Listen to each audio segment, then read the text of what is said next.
Hello, Jonathan here. In this episode of The Cure, we speak with Stacy Smedly, the Executive Director of Building Transparency, a nonprofit aimed at providing open access data and the tools necessary to enable broad and swift action across the building industry, addressing embodied carbon's role in climate change. Building Transparency provides an embodied carbon construction calculator, EC3. After a decade of experience working in sustainable design and sustainable projects, Stacy joined SCANSA, one of the world's leading project development and construction groups. There, after years of hard work, the EC3 tool was officially announced in November 2019 during the Green Build International Conference and Expo. Recently, New York passed Bill S542A, which establishes guidelines for procurement of low embodied carbon concrete. Of course, I reached out to Stacy to get a little insight into the bill and to find out how the EC3 tool can help.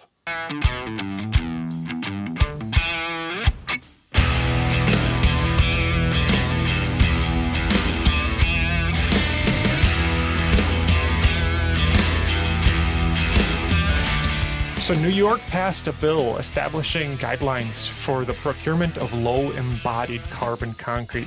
Can you go over a few details of these guidelines? Sure. Yeah. So the New York bill is looking at concrete through the lens of how to create performance-driven specs for concrete mixes, where instead of giving potential things like maximum percentage of cement replacement or something like that, it's performance-driven specs of how that mix needs to perform. And that enables the concrete suppliers to then mix those ingredients together in a way that is lower carbon. So by giving them the chance to not have a restrained on the percent of SCM replacement or things like that, they can actually fine tune the mixes, just like a cake baker changing the ingredients of a cake to make it lower carb. It's giving the concrete mix suppliers the ability to do that for the concrete mixes. So that's the first thing. The other thing that the bill does is provide guidance on the potential of having incentives and bids where the lower carbon supplier would get up to a 5% cost incentive on their bid based on being the lower carbon option. So I think that's something that they're studying as part of the past bill, as well as the ability to potentially set global warming potential limits, where on the bid it would say that the concrete has to be below a certain GWP, which is basically the carbon content per cubic yard or cubic meter. So is this more a spec the concrete a particular way and then get that information to the suppliers type of thing? Like, what role does the contractor have? Yeah, so the contractor is responsible for working with the structural engineer to create those performance-based specifications that say, okay, concrete supplier, this is what you need to bid on. So here are their performance requirements for each mix. Here's where they're going to be poured, the schedule of their pour, provide the cost and the carbon content for these mixes. So the contractor has to basically package that together, give it to the concrete suppliers as part of their bid package, get all that information back and put it into their bid leveling sheet, where they're typically only looking at the cost of the concrete mixes from the suppliers, and now that carbon content will be something that's included. Do you know if other states have a similar type of action going on? Do you think this will create some sort of precedence in the rest of the country? Yeah, so there's different iterations of this being looked at. There's policy called Buy Clean policy that's been passed in California and has been proposed in states like Washington. Oregon's looking at something. I think there's other legislation in a variety of states across the country that's under that Buy Clean definition. In that case, it's not requiring that performance specification of concrete specifically. It's more providing environmental product declarations, which is where you can find that carbon content for certain materials, and then setting GWP limits. So there's similar legislation that's been proposed or passed under that Buy Clean lens, but nothing Nothing exactly like what New York is doing, where it's keenly focused on concrete and it's giving different mechanisms for how that information needs to be basically required at time of bid and then used during that bid leveling process. What are the big challenges for contractors in this situation? Is a shift to be doing performance-based specifications for concrete. I don't think that's a challenge, though. I just think, in construction, change is always typically slow, and we don't like to change unless we have to sometimes. So I wouldn't call that a challenge in terms of getting the information in a performance-based way, but I think the challenge of changing how we look at concrete mixes will be the thing. It's just more of a psychology of how we specify mixes challenge. I think getting the carbon data back from the suppliers is really where the challenge can be. That data typically does live in, right now the standard is the third-party verified environmental product declarations, or EPDs, and not all concrete suppliers are invested in that process. And there's a cost to getting those declarations. It's a low cost for the concrete industry, luckily, comparatively, because you can generate so many different EPDs once you've got the mechanism in place. But I think the adoption of EPDs and being able to have that information returned in the bids could be the challenge. Or if they decide not to use EPDs, how you get that GWP number, that carbon content, from suppliers in a way that's verified. What kind of tools are available for contractors to make sure that the concrete they're procuring meets the identified targets? How can Building Transparency help? Building Transparency is the nonprofit that I currently run that houses the Embodied Carbon and Construction Calculator tool, or EC3, as most people call it. And that tool is a free tool for anyone to use. You can register for free at buildingtransparency.org.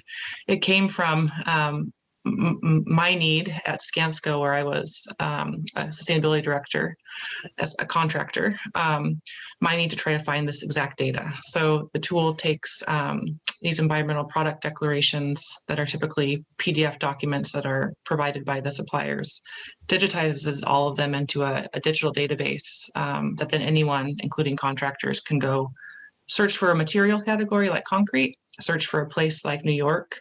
It'll return all the suppliers that have those EPDs with that carbon data, and it will allow you to compare and even find that particular mix that you're looking for. So it's basically, someone recently said it's like the Google of embodied carbon data. Oh. So that's where I would point people to, and it's free so that it can be accessible. And we've made it as easy to use as we can when we're dealing with this kind of data. Sure. So why do you call it a calculator if it's more of like a network? It kind of seems like it's a network of where you can buy the correct thing you're looking for. So it does two things. The first thing is the database. So it has this database of these digitized EPDs where you can just go and say, I'm looking for concrete, and find mix and the carbon content. We are calculating uncertainty of those declarations. So there's some calculation just even in what you see displayed. We're showing you how specific the data is and giving you kind of a range of uncertainty about that number that's been disclosed. So you have an idea that, it's good data, but it may not be 100. You can't just take the number and say, it's perfect. So we're doing some calculation there for users so that it's clear. But there's also a calculator that is on top of the database that allows you to build a project. So you can take quantities of materials, all the, concrete mixes and quantities, and multiply it by that carbon data for your different mixes and get a building level or a project level carbon estimate. So the database is kind of the underlying engine that allows people to find and compare, but also build projects in the tool. Well, I'm glad you did the math, because that went right over my head of the insanity of that must have been to code and program. That's crazy.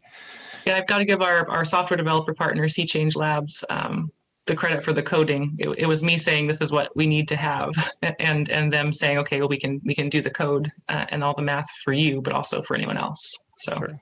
Yeah. Is this only an online tool, or is there like an app people can have on their phone? We don't have an app yet. It's a cloud-based tool, so it is in the cloud.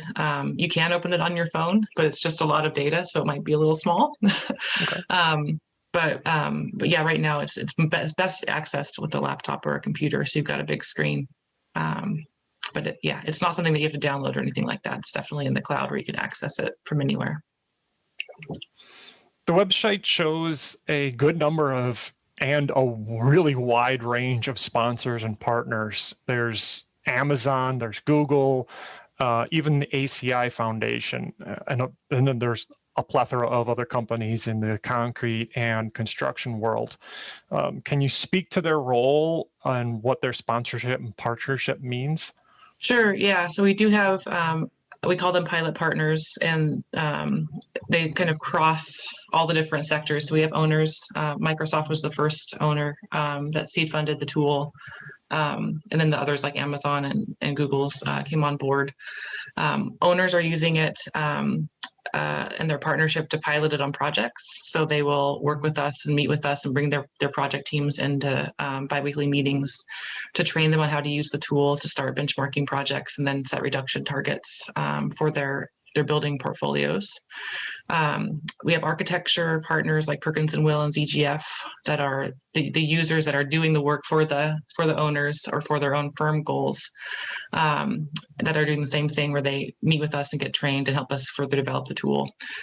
We have structural engineers like MKA and Walter P. Moore, same use case as the architects. We have contractors like Skanska, Turner, and Webcor that are again setting their own commitments around using the tool and reducing carbon or meeting their client goals. Then we have manufacturer and industry organization partners like the ACI, like Lehigh Hansen in the cement concrete space, and others across other categories that are really wanting to dig into the tool and how we're searching and filtering their data and really understanding how to get their members or their company's data represented in the tool and get ahead of the asks that are starting to come from the owners and the architects and engineers, contractors. So it's a wide range. It's really good for the tool because it's being informed. We're getting all the input from all those different stakeholders, and they're then able to go explain the tool and how they should be using it and how they can support each other's commitments. Am I able to register for the tool? Yeah. Or is there qualifications or certifications or something like that? Nope. You can just, if you go to buildingtransparency.org, you just click register free and put in your name and email address and a password. And if you put in your profession and then your company, you'll be a professional user. That's really the only kind of certification. So we know that there's CPDR security requirements. If you're a professional user, you can share email addresses and things. Well, thank you very much for your time today. It was a great conversation. I'm glad we were able to connect. Yeah, thank you so much. Let me know if you need anything else or other questions pop up. Thank you, Jonathan. Thank you.